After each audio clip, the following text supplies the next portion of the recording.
So first, we will cover this chapter, but you should know there is a course in this program which is consumer behavior, in which the whole semester is dedicating to learning and discussing and examining the different facets and elements of consumer behavior, the different mechanisms, the different influences. So here we will see it in just one chapter, but there is a whole semester course related to this because it is an important part of marketing. Sometimes from marketing standpoint, we focus on the activities, on the strategies, and the actions that as a firm you implement, right, to reach consumers, to serve clients. And that is from the perspective of the firm, of the organization, what you as a marketer do. However, it is crucial also to look on the other side, the consumer, right? So how is the consumer perceiving and processing and deciding, reacting to our marketing activities? How is the consumer reacting to our communications, etc.? So that's what we will focus today on consumer behavior, which is the process individuals or groups go through to select, purchase, use, and dispose of products in order to satisfy their wants and needs. There is a standard model of decision-making process, these 5 steps that you see here. In some textbooks or some other authors, they will comprise or reduce the number of stages. Instead of 5, they will put together information series, right? The second step with the evaluation of alternatives. So instead of having 5 different steps, you have 4. But that doesn't change really the idea of a decision-making model, which is people normally go for a standard purchase through through a series of steps, right, from need recognition to post-purchase evaluation. So we will see these 5 in sequence. The first step, the problem recognition, as the name says, occurs whenever a consumer sees a difference between current state and a desired ideal state, right? So there is a discrepancy between a current state, for example, I am hungry, right? That is a need that I need to satisfy, and my desired state, which is eat something, satisfy my hunger. That is the discrepancy upon which a problem recognition occurs. And the same thing we can say about other type of purchase decisions. When you realize that your car requires service, right? That you need to change the tires because it's risky to continue driving with old tires. So a current state is different to a desired state, and this is the first stage that will bring up a realization that you need to do something to address that need. Now, a need is not created. A need is not psychologically created. We all have needs, but what we as marketers try to do is to make the consumer aware and stimulate the satisfaction of a need or want through acquisition of our products or services. But we are not trying to create needs, but rather help consumers satisfy those needs that they may be aware or not, that the needs are are there. So sometimes we try to help them realize it would be better for them to to change a car, right? Or to purchase a new smartphone. We will talk about the needs in the next few slides. Second stage, once that the consumer recognizes a need to satisfy, well, you will look for information. The consumer search in the memory first and also in the environment, information that can help make a decision. You search on your internal memory based on past experiences, where you have purchased products before, where you can find something to satisfy your need. And if you do not have that information because it's the first time, for example, that you will purchase tires for your car, then you look in the environment. And this means not only information provided by marketers through advertising or directories or in Google, but also recommendations from family, from friends, who will give you advice maybe of where you can buy a set of tires for your car. Now, when you consider the different options, then you have what is called the evoke set and the consideration set. The difference here is that the evoke set is, for example, if you're hungry and then you want to go to uh, somewhere here on campus, right, to the food court in the university center, you have 4 or 5 options there, and that will be like your evoke set, assuming that's the area you want to choose from, a place to go and have lunch. You will then narrow down or refine those 5 places, and maybe you will say, well, I don't like Chinese food, I don't like hamburgers, so I will probably use the Subway as a potential option, and also the Chick-fil-A place, right? So you narrow down from 5 or 6 places to a smaller number of alternatives that you will choose from. So instead of those 5 or 6 potential places in the evoke set, you come up with 2 or 3 places, Chick-fil-A, Subway, and something else to choose from.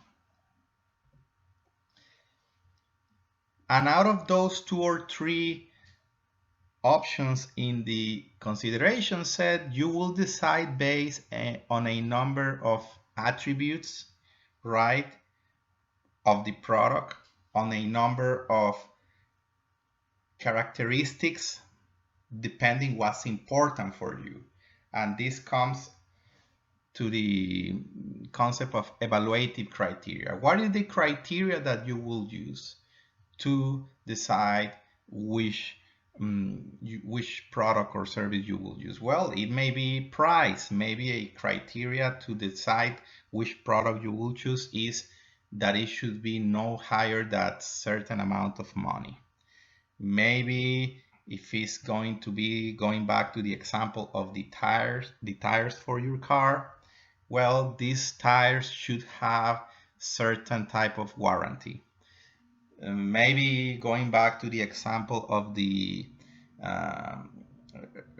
fast food restaurants to have lunch at, your evaluative criteria will be regarding the distance, right? How far are from where I am, so I don't have to drive far away to have lunch. So these different characteristics will be the basis upon which a decision will be made.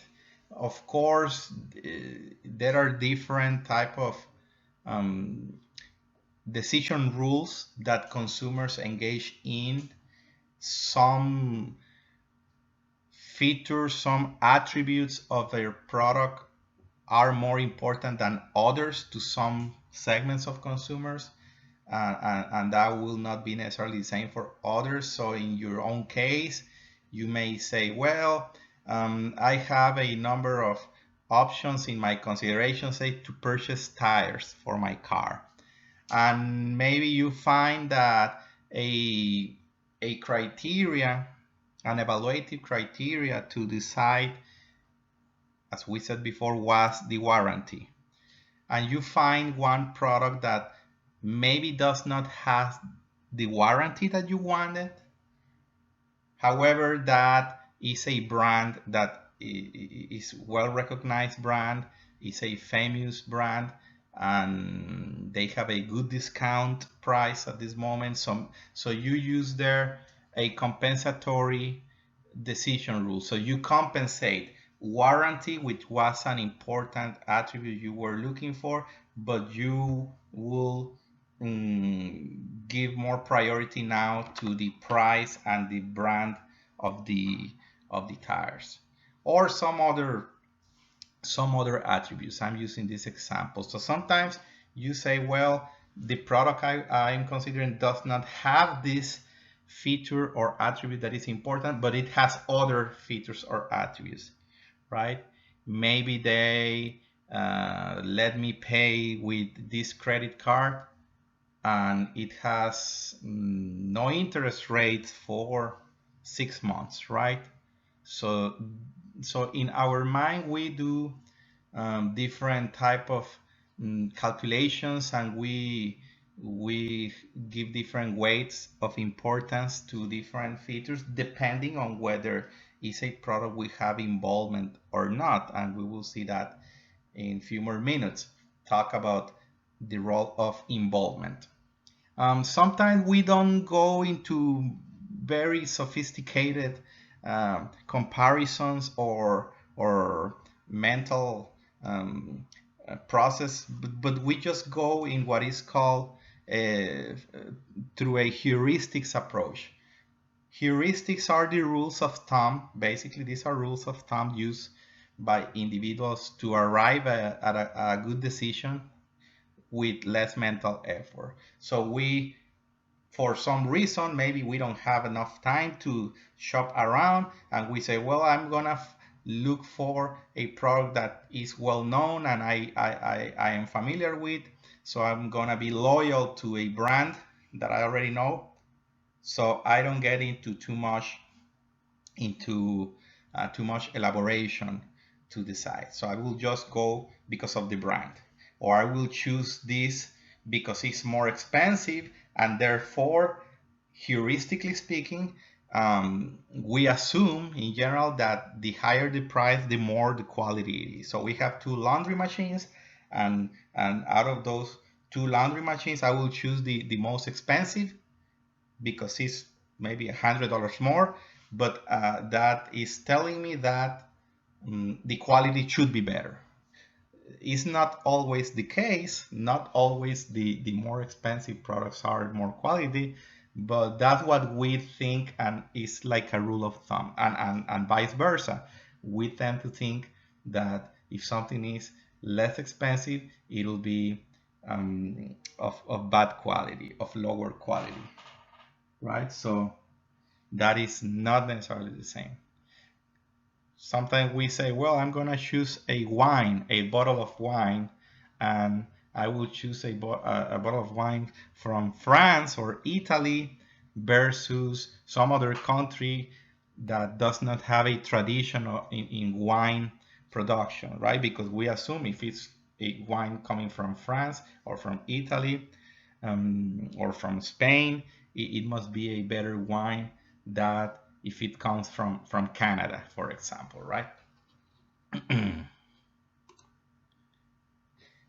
Then we get to the last stage, which is that of post-purchase evaluation. In the post-purchase evaluation, The consumers determines or feels a satisfaction or dissatisfaction after using and experiencing the product based on the expectations that the customer had, and after using and experiencing the product you arrive to a level of satisfaction, hopefully positive, hopefully high.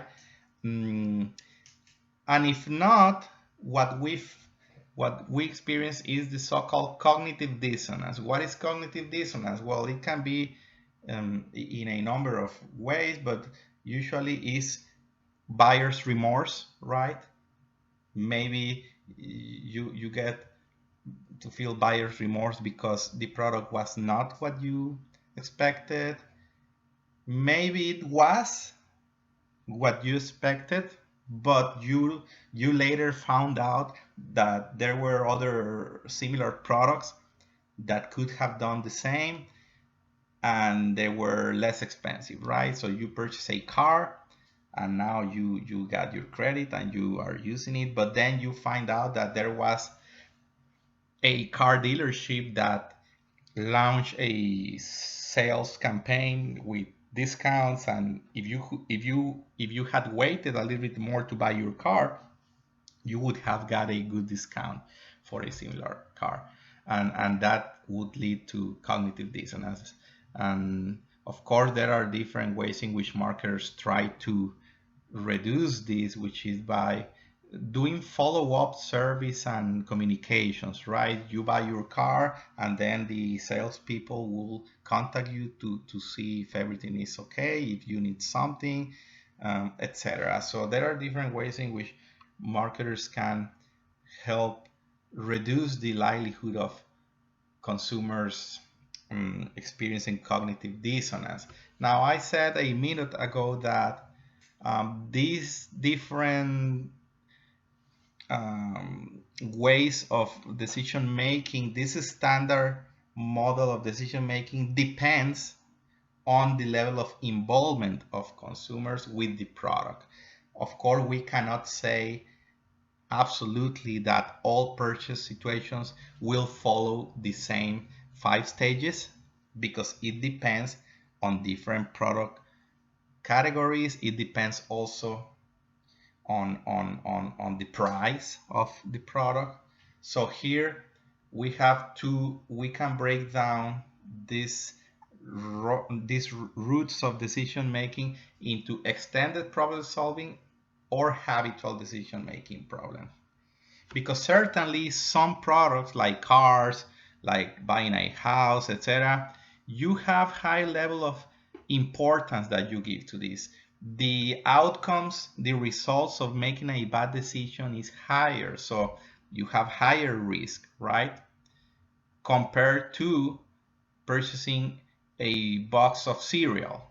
That'll be more a routinary, let's say, type of decision making. You purchase a box of cereal once or twice per month or more maybe, versus a car which you don't buy like every month. Most people don't. Therefore, the level of risk for making a bad decision in cereal purchase is of course low compared to the level of risk in a car purchase. You have to process more information, of course, for these products for which you have more involvement, right? You are going to buy a home, so you try to be very extensive in your information search in comparison. If you are going to buy a soft drink or a coffee to come to school in the morning, well, you buy whatever is on your way to campus on a convenience store, but you don't care maybe much about a coffee. You just buy there. Unless you have a little bit more of involvement and you really care about what coffee you have, maybe you will go your way to buy it at Starbucks, although it's not on the way to campus, right? Well, you have one here on campus anyway. But the type of learning mode, it can be through cognitive or behavioral, right? we will see that in a minute, because some things you engage into more processing, into more information elaboration. In others, you just go and grab whatever is there available, whatever is there on the shelf, and the type of marketing action needed. For the external problem solving mode of decision making, usually you, the marketer, will have to provide information, give um, give information to customers through advertising, through salespeople, through websites. So you try to make it easier for them, right? In the case of habitual decision making, you probably don't do much advertising and that type of promotion effort, but you focus more on the environmental cues at the point of purchase, on the displays at the retailer store, for example, to try to incentivize impulse purchasing, right? Now we will go to the different factors that influence these stages. And one more time, these stages are not universal. If you are doing a purchase of something that you already have information on, or something that you routinely do, then probably you will skip the information search stage, for example. So these influences come from three major areas or sources. These factors are internal factors, things that are within you, situational and social influences, and these go together like external, right? These are external factors. Situational and social influences are more outside, but they interact anyway together. What are these internal influences? Perception, motivation, learning, attitudes, personality, age group, and lifestyle. So in one way or another, the decision-making process may be impacted by some of these, not necessarily all, depending on the product, depending on the consumer, etc., in your purchase outcome. By perception, we mean the process by which we select, organize, interpret information from the outside world. So if you provide information to inform consumers about the benefits of your product, well, you do advertising and other type of promotions. Some consumers will receive that information and that message. Some others will not get the message. This is because of three factors that are conditions for a appropriate and complete perception to occur. This is the exposure, right? So first of all, the customer, the potential buyer, needs to be exposed to your information. Not only they need to be exposed, but they need to pay attention, right? If you think like, what are the different media stimuli, the advertisement you have been exposed to in the last few hours or yesterday, you don't remember all of them. You don't recall them all because you simply have your attention in other places. So maybe you recall some because they were catchy, because of the celebrity they use, and you remember the artist or the actor that they use. Maybe you recall a billboard that was funny and it was appealing, but you do not recall everything. And even if you receive that information and you pay attention to it, the interpretation, the way you assign meaning to the message is not necessarily the same. So there are variations in the way people will interpret the ad, even if they get exposed to it and pay attention. It depends on, for example, maturity. How old is your target audience? Well, depends on cultural factors. We will talk about that also on a few more slides. Another critical factor is that of motivation, which is the internal drive that we have to satisfy every need. There are different theories regarding needs and motivations, but one of the most well established is that by Abraham Maslow.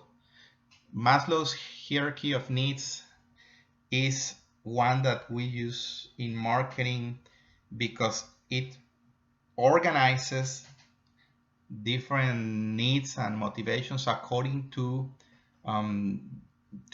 physiological on the bottom, right, on the lower part, safety, belongingness, ego, and self-actualization. So some of our products that we are marketing will be more targeting some physiological basic needs, right? Like food, like we were talking earlier, right? You're hungry, you're trying to satisfy a physiological need. You have other types of needs that are not in the physiological realm or scope, but you have safety and security needs, right? You purchase an insurance, well, that's for protection. That's a psychological need that you have to feel safe and confident that if you get into a problem, if you crash your car, you have some financial support there. Other type of needs are those of belongingness, right? So to feel accepted by others, to socialize, right? You go to the nightclub because yeah, you want to have fun and you want to hang out with friends and everything, but that's at the end ultimately trying to um, convey this type of needs to be satisfied by buying buying something that will reinforce belonging with in a group of societal group, in a societal group. Ego needs, that's similar. That's also that something that is very connected to the type of symbolic products, right? Products that carry some symbolism, like clothing, like cars, like vacations, right? Where do you go to vacations? Well, you went to Las Vegas or you went to London, right? So that's different to say other places that may not be as prestigious, right, as other destinations. And also self-actualization, right, which you see here that you have some products that may be overlapping or connected, like travel is on this part. So people travel for different needs, not only to get to know other cultures or get to know new places or learn a language or for intellectual curiosity, but also at the same time you can travel, right, for self-actualization. And it could be also a way of telling something about you to others because, again, because you visited Europe, and that not only addresses one need but two needs. The same thing with clothing products. There are clothing products that, of course, they relate to this need, belongingness, but at the same time they could be ego related needs that are addressed. You can satisfy physiological need by going to have lunch to a restaurant or dinner, right?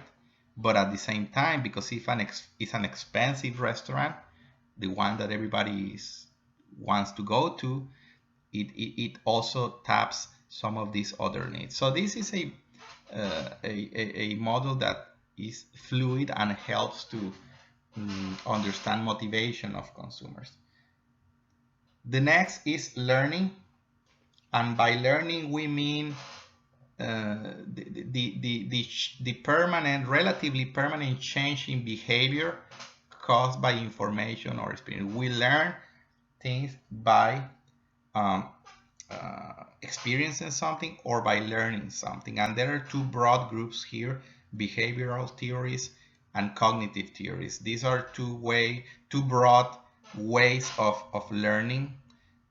The behavioral learning theories, such as classical conditioning and operant conditioning, basically relate to using, for example, here, celebrities, someone who is admired and someone who is pretty and is a celebrity like Eva Longoria, and we put together with Pepsi. So by bringing them together, we are associating that Pepsi is a cool brand, or at least is associated with all those things that we believe, our beliefs about the celebrity. Operant conditioning, this is, for example, illustrated when you have reward programs from companies. They try to reward you by engaging in certain behavior. If you purchase with us, if you travel with us, if you stay in our hotel, we reward you and we compensate you in some way. So that is another way of learning to continue staying in this hotel brand because I'm getting benefits back. So these are the basic mechanism, the underlying mechanism that these marketing activities are based on. The other is one that is not based on behavior, but is more based on rational thinking. Cognitive theories in which you have a mental, rational process, and again, for some products like cars, like buying expensive products for which the involvement is greater, you tend to look at more factors and scrutinize information and come up to a rational decision. Another factor in the internal internal aspect is that of attitudes. Marketers have to understand what are the attitudes that people have towards their products, towards a brand, toward competition. And you have to look at three components of attitude: the affect, the cognition, and the behavior. What is an attitude? It's a lasting evaluation, again, about a person, about an object, about a brand, about an issue, about a topic, about politics, about religion, etc. So if you want to measure the attitude of a person towards something, you ask or you look at how that person feels about a brand, about a product. Is it something that he or she trusts, admires? So what is the emotional response? Cognition, what are the things that people know or believe about the product? One more time, if we go back to the stages in the decision-making process, in the search information and the evaluation of alternatives, this cognition part is critical, because if you know that your consumers believe or think that your car is safe car, that it provides safety, then that's of course an attribute that will be highly ranked in the evaluation criteria.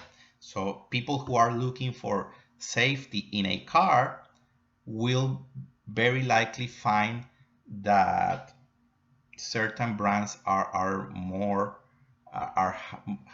highly qualified or rated in that attribute.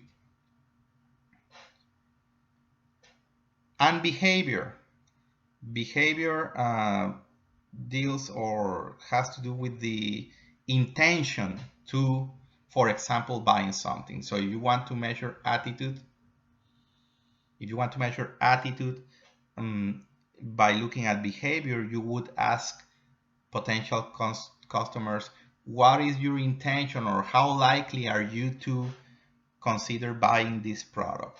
How likely are you to travel to this destination on vacation, right?